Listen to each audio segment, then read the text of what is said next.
Salut les amis et camarades, salut le peuple africain. Le mouvement qui est en train de prendre l'Afrique aujourd'hui est irréversible. Ce mouvement va toucher tout cela. Regardez les vidéos sur cette plateforme pour mieux comprendre la démarche que nous suivons depuis longtemps. On appelle certains chefs d'État, certains dirigeants dirigés de changer pour le bien de leur peuple, d'arrêter de penser que le pouvoir les appartient et les clans, d'arrêter de se moquer du peuple qui est en train de souffrir, d'arrêter de se moquer de cette jeunesse qui est en train de souffrir, parce que la jeunesse souffre, les amis. La jeunesse souffre terriblement. La jeunesse est lamentable. La jeunesse est méconnaissable. Et c'est à cause de ces dirigeants dirigés, à cause des accords coloniaux signés et ce différents pactes-là qui appauvrit l'Afrique. Et les gens se moquent de nous. Pendant ce temps, nous sommes riches. Vous savez, les amis, quand les gens n'ont rien à perdre, ils peuvent tout faire. Ils peuvent tout faire. Ils n'ont pas peur. Et des gens aujourd'hui qui sont au pouvoir, certains souffrent. Les militaires que vous voyez là souffrent aussi. Leur famille souffre. Il y a des messages et tout ça qui partent tous les jours. Et ils voient cela. Ce n'est pas bon. Ce n'est pas bon, les amis. Le Gabon parle. Le message est fort. Et je vous avais dit qu'après l'Afrique de l'Ouest, ça va toucher l'Afrique centrale. Parce que le degré de la méchanceté, de la dictature, de la sauvagerie qui prévaut en Afrique centrale est indescriptible. Et aujourd'hui, je l'ai dit encore, les militaires, les officiers qui ont pris le pouvoir au Gabon doivent être avec le peuple, doivent être avec le peuple africain, doivent dénoncer, rompre avec les accords coloniaux, doivent chasser les Français, je vais dire les militaires français au Gabon, les militaires français, je n'ai rien contre le peuple français. Il faut dénoncer ces accords de défense. Il faut que la base militaire française quitte le Gabon pour aller. Il faut que ces gens-là partent s'installer en France. Oui, les militaires français n'ont pas leur place au Gabon. C'est le message que les militaires qui ont pris le pouvoir au Gabon devraient passer. Et ça doit être un message clair.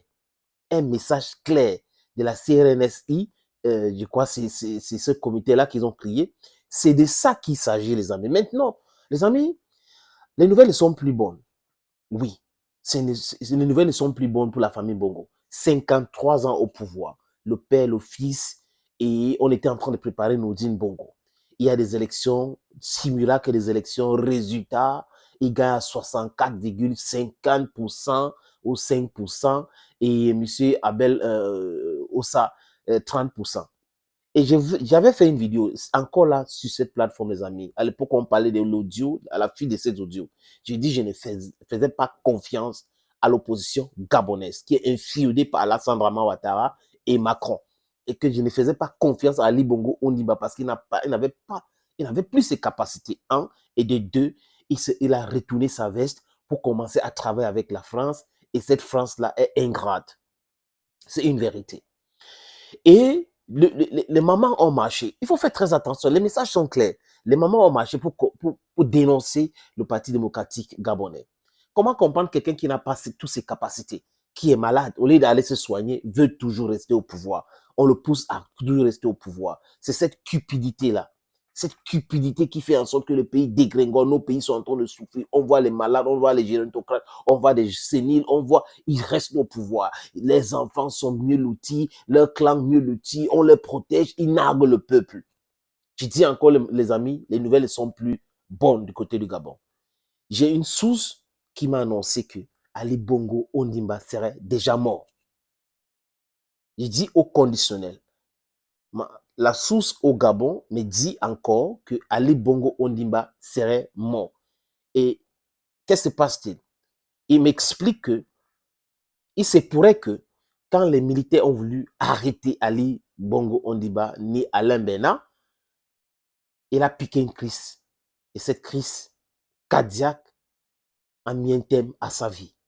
Et que le premier ministre du Gabon a été arrêté, la première dame du Gabon a été arrêtée, certains ministres ont été déjà neutralisés. C'est pour cette raison que les militaires sont allés à la télé annoncer la dissolution de toutes les institutions, annulation des élections, et ils gèrent le pays. C'est comme ça maintenant, les amis. Voilà les dernières nouvelles qui ne sont plus très très bonnes pour la famille Bongo, qui ne sont plus très très bonnes pour les supporters du Parti démocratique gabonais. Et je dis encore, c'est avec les pincettes qu'il faut prendre ces informations-là. ma source au Gabon vient de m'annoncer que Ali Bongo Ondimba serait déjà décédé et que le premier ministre gabonais est entre les mains des militaires. La première dame gabonaise Sylvain Bongo a été arrêtée aussi, les amis. Voilà donc les dernières nouvelles qui viennent du côté du Gabon. Cette coup d'État-là, beaucoup de personnes saluent ça au Gabon, en Afrique, mais seulement les amis, restons vigilants. Observons quelques déclarations de ces jeunes officiers qui ont pris le pouvoir, s'ils sont pour l'unité africaine, s'ils sont pour la libération totale, monétaire, éducative, alimentaire du Gabon et de l'Afrique, nous devons les soutenir. Donc, on observe, c'est déjà un pas de changer ces gens-là qui avaient transformé le Gabon en une dynastie. C'est déjà un pas. Secondo, c'est le bien-être des Gabonais et des Africains qui prime là. Donc, on vous observe. On vous observe. Vous aurez le soutien de la jeunesse africaine quand vous allez commencer à faire vos premières déclarations. Nous voulons savoir exactement ce que vous voulez faire du pouvoir que vous avez pris aujourd'hui, sans infusion de sang. C'est une bonne chose de ne pas tuer pour prendre le pouvoir. Et si Ali Bongo serait mort, comme je dis encore, ce n'est pas la faute aux militaires. On voulait juste l'arrêter et la panique, la peur et tout ça, il a préféré, et la peur a eu raison de lui, a eu raison sous lui. Voilà, il serait mort. Au conditionnel, les amis. Prenez encore avec les pincettes jusqu'à, on attend, parce qu'il faut attendre les déclarations officielles des nouvelles autorités du Gabon aujourd'hui qui vont annoncer s'il est arrêté ou s'il est mort. Mais ma source me dit que Ali Bongo Ondimba serait déjà décédé. Sa femme arrêtée, le premier ministre neutralisé et des ministres neutralisés. Thank you for watching, dear friends. Long live Gabon, long live Africa, long live the fight for our total liberation. Bye-bye for now.